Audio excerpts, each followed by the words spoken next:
In today's episode, we'll shine a light on a topic that is shaping India's business future: mergers and acquisitions, deal structuring. With India becoming a hotspot for global investors, structuring the right deal isn't just about numbers. It's about vision, compliance, and strategy. And to decode this, we have with us Mr. Hitesh Chamuria. He is a qualified chartered accountant and M&A tax expert who leads the transaction tax and regulatory advisory team. Hitesh has almost 2 decades of work experience in advising various Indian and MNC clients in deal advisory, transaction structuring, tax due diligence, and corporate restructuring space. He has developed and worked on unique ideas and unprecedented restructuring models to achieve commercial objectives of corporates and shareholders. Hello Hitesh and welcome to the Lighthouse. Thank you, Anushree, for inviting me on the show. Thank you so much, Hitesh. So let's begin with a very general question.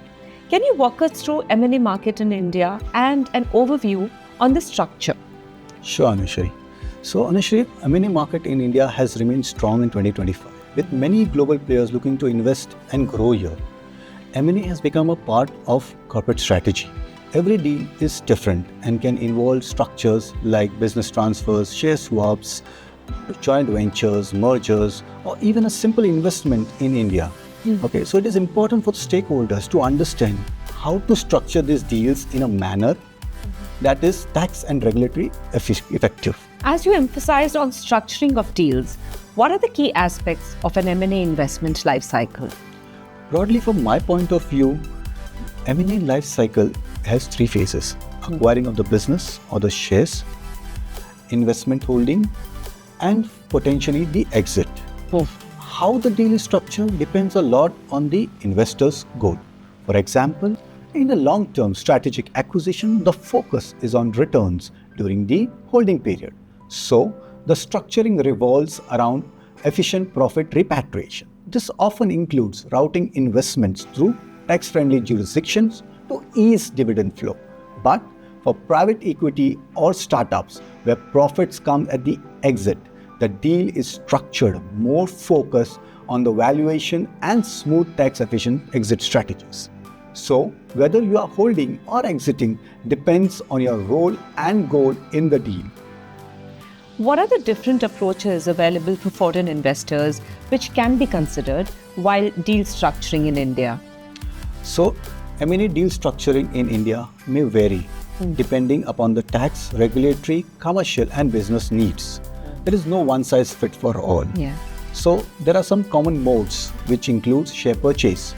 This is the most traditional approach where the buyer gets full control of the target entity. It includes all assets, liabilities, contracts and licenses. However, the liabilities come with the hidden liabilities as well. However, for the seller, it benefits as it entails the complete transfer of ownership of the target company. Vis-a-vis, you see a slump sale where it involves only a transfer of a particular business unit of the entity and not the entire entity. It means for the seller who are looking for a carve-out or preparing themselves for a JV or an exit, slump sale is a preferable option. For the buyer, it entails having a cost step up of the asset which underlines the better claim of the depreciation. For the seller, it may entail for a cash getting trapped in the entity or facing liquidation option. Alternate option is asset deal. Buyers take control of the assets and not the business in an asset deal. Useful when there are legal risks or ongoing disputes, as usually liabilities do not get transferred. But it could be tax heavy for the sellers as it requires GST, stamp duty and income tax considerations. Comes the last option of the mergers and the demergers. These are generally tax neutral options, but it requires approval from the NCLT. With the longer duration of this option, however, it is ideal when tax efficiency or legal safeguards are a key. Thanks for sharing in detail the 4 approaches, starting with share purchase, slump sale, asset sale, and mergers and demergers. Moving on to negotiations. which can be a very tricky part, right? Because both the parties want a win situation. So how do you manage to balance the competing interests of buyers and sellers? Oh, now that's a tough one, Anushree. So it all starts with understanding what each parties truly wants out of the deal, and where they are flexible. Identifying the non-negotiable early on helps to reduce the conflicts later. Okay.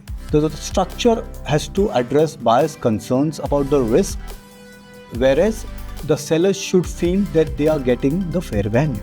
The goal is to find a solution where both parties feel that they have gained and not just compromised. Okay? So knowing each party's preferences, the deal has to be structured in a right way so that it benefits both the parties. How crucial is it for foreign entities to carefully plan their deal structuring before acquiring Indian businesses? Yes, it's absolutely essential since India has complex tax and foreign exchange rules. So setting the structure right is the key. A solid structure ensures compliances, managing tax exposures, and bringing a balance of value between both the sides. For example, in sectors like defense or telecom, FDI rules are strict.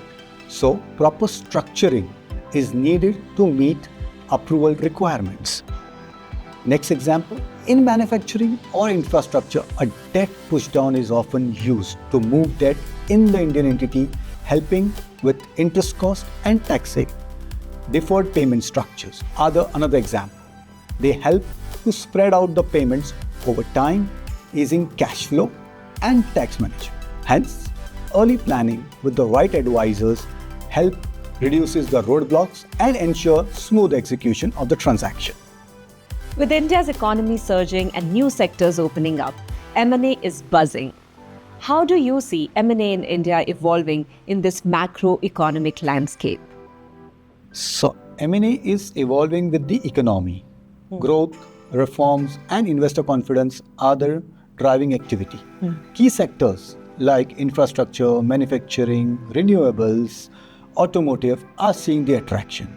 There is a rising focus for Make in India, and we can expect government support in selected industries. Overall, market is shifting towards strategic, more value-driven and deals with long-term visions. Thank you for sharing such deep insights, and with this, we come to an end of our episode. Thank you, Anish. It was a pleasure sharing insight on India M&A deal structuring. Happy to address any questions our viewers might have on such transactions. Hitesh's contact details are given in the bio of this video. Thank you so much once again for joining us. Thank you, Anish. Dear viewers, I hope today's session has shown you that M&A in India is not just about transaction. It's about transformation, strategy, and foresight. At the Lighthouse, we'll continue bringing you expert perspectives that help you navigate India's dynamic business world. Until next time, stay inspired, stay informed, and keep building for the future.